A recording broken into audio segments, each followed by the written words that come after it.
नमस्कार दोस्तों, मैं अमित एक बार फिर से स्वागत करता हूं आपके अपने परिवार जे एग्जाम में। जैसे कि दोस्तों आज आपका टॉपिक है कि 12 के बाद जो आपने 12th पास कर रखी है उसके बाद एसआई सब इंस्पेक्टर कैसे बने, मतलब आप एसआई किस प्रकार से बन सकते हैं और आपके कंधों पर 2 स्टार किस प्रकार से लग सकते हैं।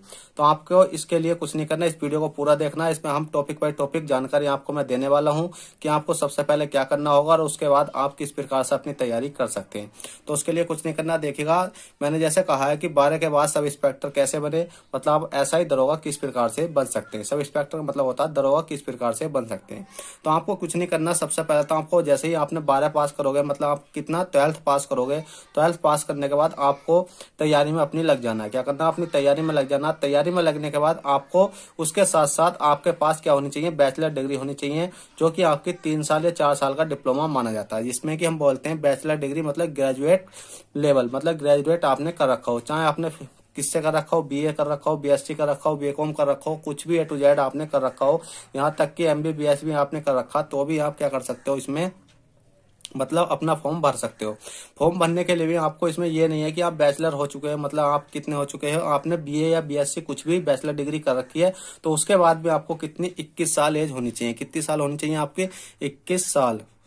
21 साल की आपकी एज होनी चाहिए जब आप इस फॉर्म को भर सकते हो। जैसे ही आप इस फॉर्म को भरोगे उसके बाद में आपका क्या होगा कि रिटर्न एग्जाम होगा, जो आपको दिख रहा होगा रिटर्न एग्जाम होगा, उसको आपको क्वालिफाई करना है, जो कि आपका कितने फेसों में होता है, समथिंग 2 फेसों में होता है। फेस मतलब आपका मतलब क्या होता है, ऑब्जेक्टिव टाइप होता है, जिसमें कि आपकी हिंदी आती है और रीजनिंग आती है, जीके आता है, जीएस आता है। अगर बात करी जाए कि हम इसको जो सब इंस्पेक्टर है, क्या हम निखाली से हिंदी वगैरह से भी कर सकते हैं, तो इसके लिए काफी प्रकार के तरीके होते हैं। जैसे कि आपने देखा होगा कि आप एक एसएससी सीजीएल लेवल से भी बन सकते हैं, जिसमें कि हम सीपीयू वगैरह बोलते हैं, एसएससी सीपीयू। ठीक है, आप कितना बन सकते हो, देखिएगा एसएससी आप सीपीयू के थ्रू बन सकते हो, सीपीओ। ठीक है, उसके बाद में आप कितना बन सकते हैं, यूपी में कोई वैकेंसी आती है, यूपी में पुलिस लाइन की कोई वैकेंसी आती है, यूपीपी की में कोई वैकेंसी आती है, आपकी यूपीएसआई आती है, और आप राजस्थान कोई सा भी जिला हो आप उसमें क्या है कि आसानी से भर सकते हो, अगर आपकी ये पोस्ट निकली हुई है, अगर आपने 12वां पास कर रखा हो, बैचलर डिग्री आपने कर रखी है और 21 साल आपकी एज हो चुकी है। उसके बाद आपको रिटर्न एग्जाम क्वालिफाई करना होगा, चाहे आपको एसएससी में हो, चाहे आप किस में हो, एसएससी के थ्रू करना चाहो या आप यूपीएसआई के थ्रू करना चाहो या राजस्थान के थ्रू करना चाहो, किसी में भी आप कर सकते हो। उसके बाद में आपका रिटर्न एग्जाम क्वालिफाई होने के बाद आपको फिजिकल स्टैंडर्ड टेस्ट होगा आपका, जिसको बोलते हैं पीएसटी, मतलब फिजिकल स्टैंडर्ड टेस्ट होगा। फिजिकल स्टैंडर्ड टेस्ट होने के बाद आपका होगा डॉक्यूमेंट्स वेरिफिकेशन। क्या होगा आपका, डॉक्यूमेंट्स वेरिफिकेशन होगा।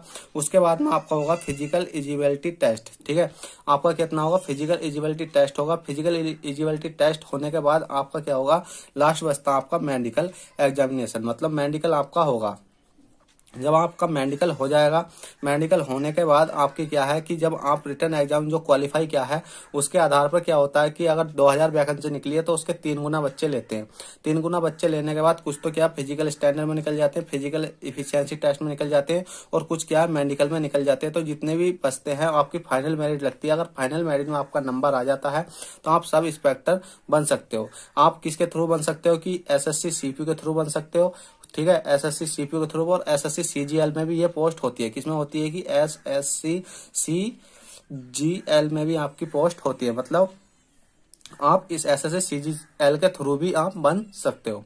तो आपको इसके लिए कुछ नहीं करना है। देखिएगा हर जगह अगर मैंने देखा, मैं आपको कहने लगूं कि हाँ आप आसानी से बन सकते हो, तो देखिए आसान कुछ नहीं है। सबसे पहले तो आपको कितना होना चाहिए, आपके 3 सब्जेक्ट बिल्कुल ऐसे होने चाहिए जो बिल्कुल आपके कितने हैं कि काफी अच्छे से आप उन्हें कवर कर सकते हो। सबसे पहले अगर हम मैथ की बात करी जाए तो आपका मैथ बिल्कुल क्लियर होना चाहिए, और आप रीजनिंग क्लियर कर सकते हो।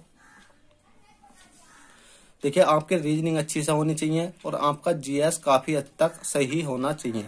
और बात कर लेते हैं हिंदी की, और बात करते हैं फिर इंग्लिश की।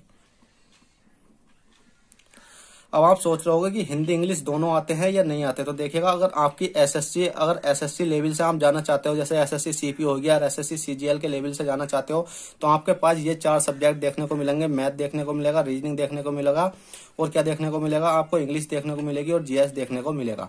अगर आप यूपी के थ्रू जाते हैं, यूपी के थ्रू यूपीपी, जैसे यूपीएसआई आता है आपका, यूपीएसआई आता है, ठीक है, आप इसके थ्रू जाते हो तो आपको क्या देखने को मिलेगा, इसमें इंग्लिश आपकी हटा दी जाएगी और आपको हिंदी इसमें देखने को मिल जाएगी। तो आपको ये सब्जेक्ट आपके क्लियर होने चाहिए, जब भी आप एसआई वगैरह कुछ भी बन सकते हो, ऐसा ही समझ सकते हो, सीजीएल की कोई से भी रिटर्न तोड़ सकते हो अगर आप इन सब्जेक्टों में अच्छा स्कोर कर सकते हो। तो चलिएगा, आशा करता हूँ ये जानकारी आपको पसंद आई होगी। पसंद आई हो तो प्लीज वीडियो को लाइक कर देना और चैनल फर्स्ट टाइम हो तो चैनल को सब्सक्राइब करके बेल बटन दबा देना। चलते हैं, बाय, ऑल द बेस्ट, जय हिंद, जय भारत।